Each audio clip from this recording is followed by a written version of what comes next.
So I know that I'm the last presenter here. Thanks very much for everyone for sitting through all the presentations, some fascinating presentations. And so I want to make sure I'm doing this right. Am I doing it right? The right side button. Oh, there we go. All right, hey, that's me. All right, so my presentation is going to be a little bit different. So last time I had the opportunity to talk at Tech Toronto. It was around about a year and a bit ago, about a year and a quarter ago. And my talk then was around how what I really focus on is kind of how to grow a business. So I'm not going to talk too much around anything kind of technical in terms of what we'll do. I'll give you a little bit of context in terms of the business. But really talking about growth. And when I talked at Tech Toronto around about a year and a quarter ago, my topic was don't believe your own bullshit.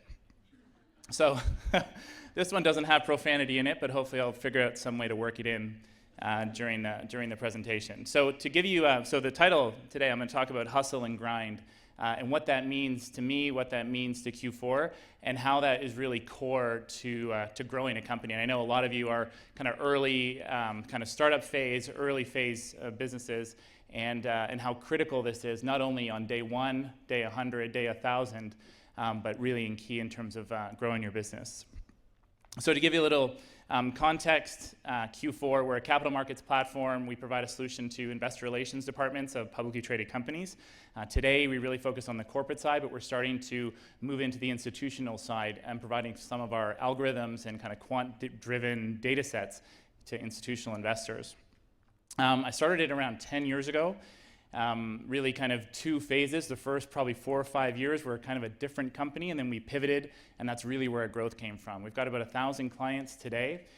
When I spoke at Tech Toronto about a year and a quarter ago again, we had just crossed over the 10 million ARR mark, and we've been able to continue growing from there. We've got around 1,000 clients, about 200 people working in offices across in Toronto, in New York, in London, and really been very focused on growing for a number of years. So let me get into the two components. So the first is, my slides are really, really simple. So this one says hustle. So where does hustle come from? For me, really hustle is rooted in the one simple fact that there is only a limited amount of time that you have. Time is the only finite resource that we have in building a company, and every moment that you spend doing whatever it is that you've prioritized, you're never getting that back. So the idea of hustle is around moving quickly. And moving quickly is difficult to do because you don't always have all the information. So when I think about hustle, and this is something that, to be honest, probably the first 3 or 4 years of this company, I spent dicking around doing things that in hindsight was a complete waste of time. These are things like fighting with a co-founder or debating whether you're going to go left or right and not being aligned. These kind of issues suck up time and they suck up your opportunity. These are things you need to be able to work at being good at identifying and making decisions quickly. And the challenge in making decisions is that you simply don't always have all the information. So you need to get better at being able to make decisions before you have all the information at your disposal. That always doesn't work. There's people that I've worked with in my history that were not comfortable with that wanted to analyze and dig in further before making a decision. And increasingly, as our company has gotten bigger, I think I've gotten better at being more decisive. And being more decisive, that's what really this aspect of hustle comes into. And I'll use an analogy around sales. Sales is something I think is really hard. That I was at a panel or a fireside chat this morning at the TSX. This has been a good public speaking day. And one of the questions was around how to scale. And the challenge with scale, I think scaling is really, and actually I talked to a guy after and he said, the majority of the letters in scale is sale. And it's sales. I mean, if you can't sell your product, you can't scale. If you can't close deals, you're never going to scale. So when I think about hustle early on, and even today, it's about closing business. So if you have an idea on your product, the way that I approach things from a hustle perspective is you need to make that phone call. If you don't like making cold calls and you're a founder and you have a product, you're not going to get your company off the ground. If you're looking to outsource business development, you're looking to outsource sales, you're not going to build your company. You need to be the guy or the woman who gets on the phone, gets the deal done. And the idea of hustle is make the call that you think the person on the other end is never going to talk to you. It's like, this guy is the most senior guy ever. He'll never take my call. Try. You know, make those decisions. Put yourself out there. Take risks. But do it quickly. The idea around hustle for me is also, I don't keep a lot of to-do lists. My to-do list is a nightmare. It's like a jumbled mess because I never really look at it. Like what I do is, if there's an idea to move something forward, do it now. Do it right now. Send that email, make that call, walk over to that person, like move things forward. Because if you do that, you don't think, like I talk to people and they say, well, does it get easier? And the reality is it never gets easier. Like if you want to keep growing, growing is hard. The people that grow are the ones that do this, that they move forward, that they take those steps. So I think I can't reinforce that enough, the importance of moving quickly, because you'll wake up and years go by and you've been sprinting, and you can really realize where you've gained by moving quickly and having that hustle mentality and time you've wasted if you haven't approached it that way. So the other piece, and I'm going to take a sip of water, I'm getting excited.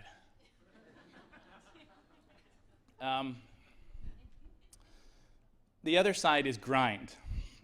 So in the Q4 office, we have two big signs, one that says hustle and one that says grind.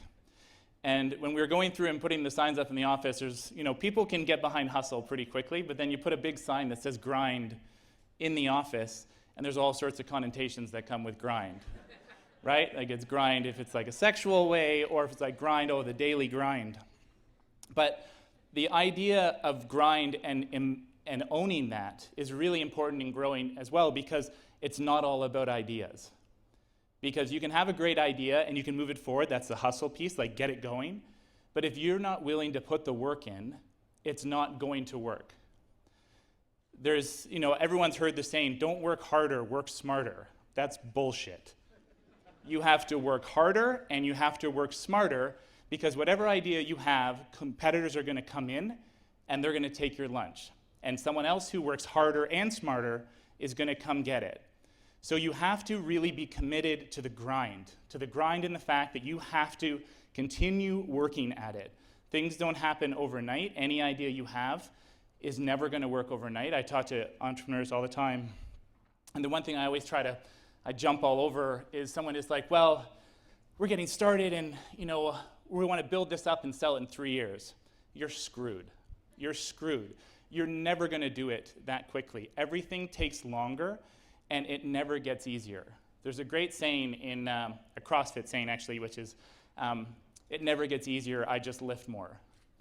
And although I don't do CrossFit as much now as I used to, that's probably this whole thing about working so hard at growing the company, but that's really important to embrace, is that I have, people ask me, oh, well, now that you have 200 people in the company, it must be easier. You can kind of coast. You've got all these people you can rely on. That is completely not the case. The whole machine gets bigger. It gets more complex. The challenges of growth get harder. When you're doing $1 million in revenue a year and you go to 2 million, congratulations, triple-digit growth. Do that at 10 million and go from 10 million to 20 million. Maintaining those growth rates becomes increasingly more difficult. So going into this, that grind is to make sure that you have to accept the fact that being an entrepreneur and starting a business is not easy, and it does not get easier, and that's not to be negative. That's something you need to embrace and say, I'm going to grind, and I'm going to hustle, and I'm going to push and push and push and push and push until it works, and then push more and keep going and keep going. So those are the two kind of main things. I like to keep things really simple: hustle, grind. Hopefully that kind of sinks in to some of you. And you can tell I didn't really get technical at all about talking anything that we actually do, but happy to take any questions.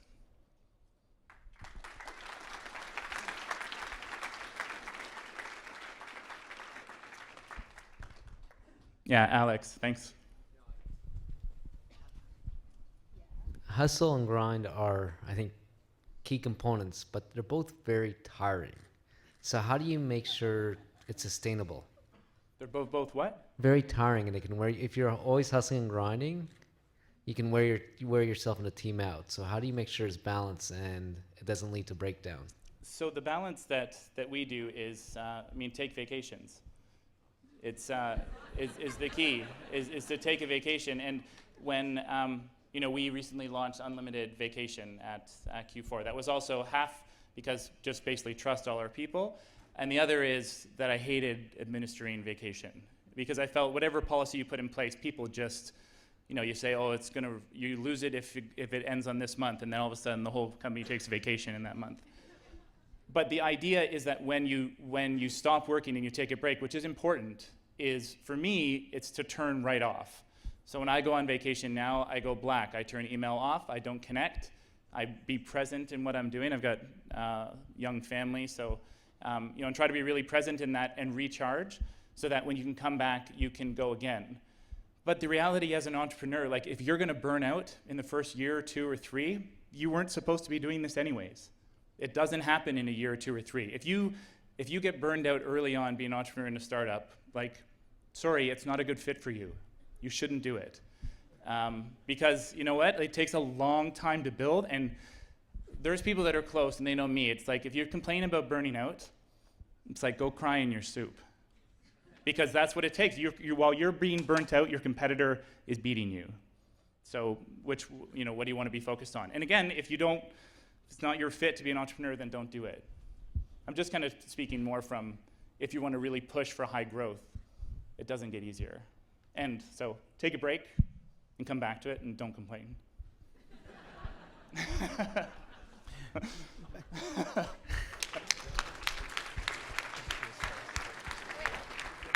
Yeah. If you think back 10 or 5 or 10 years ago, back when you first started with 0 employees, and then you're trying to hire the first 5 employees, how do you find those guys and how do you attract them to your company? The good ones are, probably have good jobs at company XYZ, and the crap ones, you don't want them anyway. So how do you find the right people, and how do It's hard early on. Really early on, finding good people is hard because you really, it's all about attracting, it's all the same thing. So when you're selling, that's why I really focus on sales, because my role as founder and CEO is to sell the company to people, clients, investors, everyone, and always be selling is the key. So early on, it's hard because you can't really sell much. You have an idea. So you're attracting people with kind of like-minded, they see the same future. But the reality is, as the business grows, growth is highly predicated on the right people and attracting the right people. So I think you have to always be recruiting, and you're always trying to recruit for the person that you're going to need next. And the reality is that the more the business grows, you can kind of think of it like you're a planet, and you're increasing your gravity. And as it grows, and your success and that momentum makes it easier to a degree. Raising money is a whole other talk, but as you have a bigger business and you're more validated and you have that kind of gravity that you can attract more people, it becomes easier to hire people. But then the key is that you have to hire the right people, and really understanding kind of where your weaknesses are, both as a founder, but then as you grow, where your weaknesses are in the management team, and really making sure that you're getting consistent leverage from the people around you. And what I mean by leverage is that being really cognizant of those around you that you're pulling along and you're managing them, and those around you that are pushing you. And what you want to surround yourself with as much as possible is people that are pushing you, like people that that you're getting leverage, and they're doing things without you telling them. If you have a whole management team and you're like, you do this, you do this, you do this, you do this, you're not going to grow nearly as fast as if you have a team that is constantly pushing you. So I think that's, I know a bunch of different things. Hopefully I answered your question. Yeah. Hi, my name is Monica. I was wondering, speaking of recruitment, did you meet my cousin Danielle Hughes at the opening this morning at the TSX? I'm not sure. She works for Vlad & Co. I'm not sure. Did I meet her? Yeah. I did? Yeah, you were talking about recruitment. Yes, I'm not sure if I met her this morning at the TSX, but I mean, people are what use. I mean, I have a lot of kind of sayings. People talk about it's all about execution, and the reality is execution is people. Execution is two things. It's people and alignment. Having all the right people all striving for the same goal and having that alignment is what drives success. So recruitment is a never-ending component of any growing company. But I'm sorry if I actually did meet her. No, it was like a total so many offset people, I was question. just like, Here you go. Hey, here. yeah, hi. So you said that you don't do to-do lists. Well, I said I did do them horribly, but You did do them horribly. So, well, I'm drowning in to-do lists, and I'm like trying to do research on how to figure it out without burning out. So what do you do? stop right doing now? to-do lists. Exactly, but what do you do? Well, what's the instead? first thing you're going to put on the to-do list? What do I have to do now? So you should do that. But then what's after that? Then do that. I know I'm being glib, but that's how I look at it, which is, I've talked to people where it's like they have these lists and lists of to-do lists. It's way easier to plan and to brainstorm and to think about what it is you're going to do than to actually do it. So the key is to look at and say, what's the so instead of having a to-do list, what's the five most important things that you need to do? You know that in your head right now, you need to go do them. But what about scheduling it for tomorrow? Fuck that.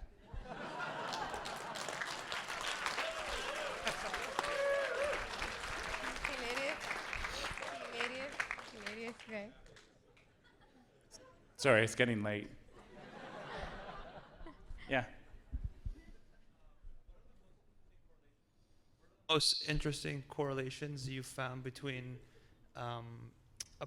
employees at a public company knowing how good their company is doing? I guess that's kind of what you do.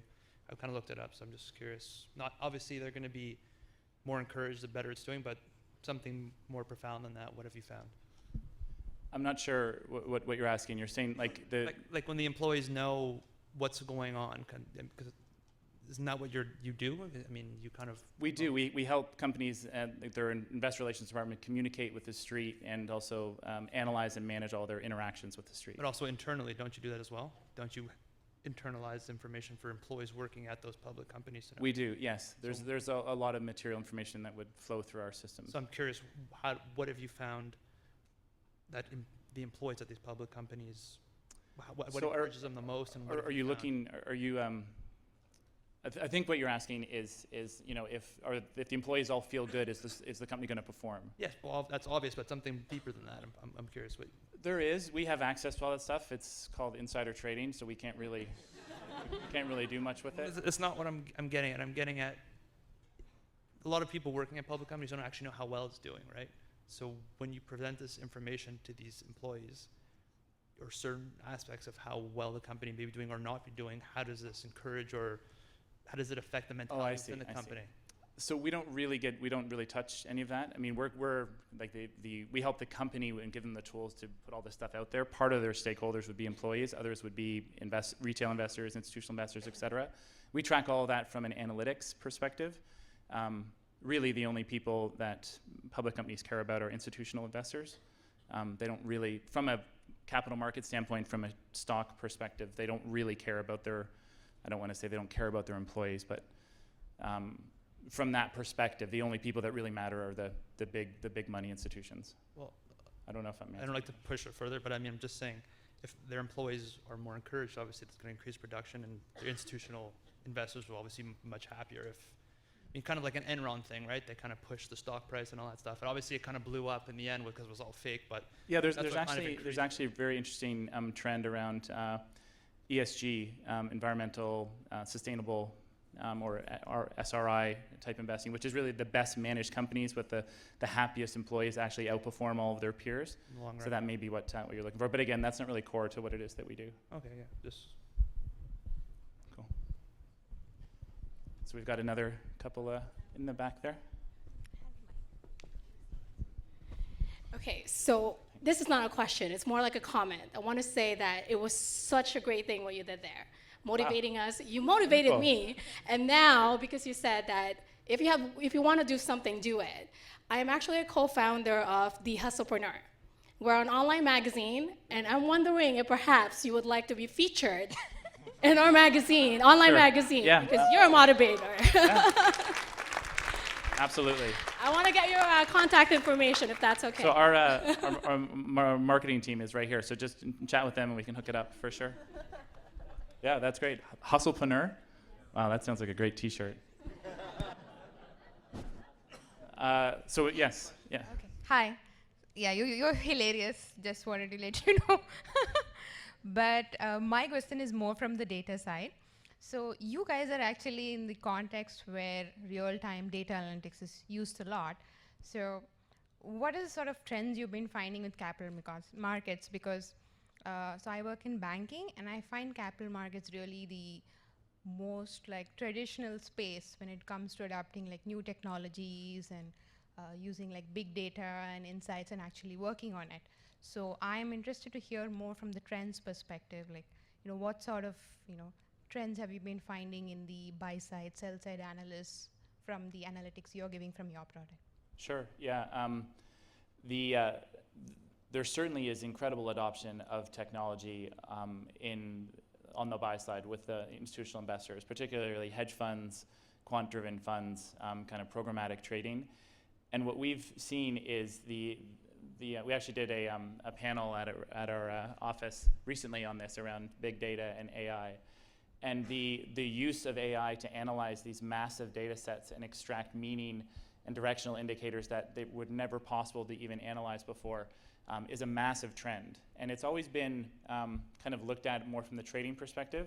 This may get a little bit more technical, but trading, you know, kind of in and out of a stock is something that corporates never really could care about because, you know, they're technical traders. So they're going to trade on all sorts of things that a company can affect. But the trend that we're now seeing is that these kind of quant-driven investments, algorithms are driving long-term decisions. So now you have fund managers, portfolio managers. You know, this is really, if you take like robo-advising, like kind of, you know, like Wealthsimple, to use a local example, and the robo-advising on that side, that's being now expanding right into like all money management. So now you have like a fund manager which is there that is making decisions based on what an algorithm is telling them. So there is a huge adoption of that, and just the amount of, it's not surprising as well because, you know, the amount of capital that these people have to work with is essentially unlimited. I mean, it's not, but for the purposes of everyone in this room, you know, we're talking trillions of dollars. And so they're looking for any edge in terms of their advantage, and a lot of it comes from being able to kind of see directional things that other people can't see, and a lot of that's being driven by the machines now, and increasingly more. Okay. Like, I was also curious because, like, do you feel they feel it's a problem, like trusting an algorithm versus, like, you know, their instinct, because a capital market trader is a lot about their instinct and like the hustle, you know, mentality? I think we all trust algorithms now. I think increasingly we're going to just continue to trust algorithms and machines more and more to do more and more of our decision-making process for us.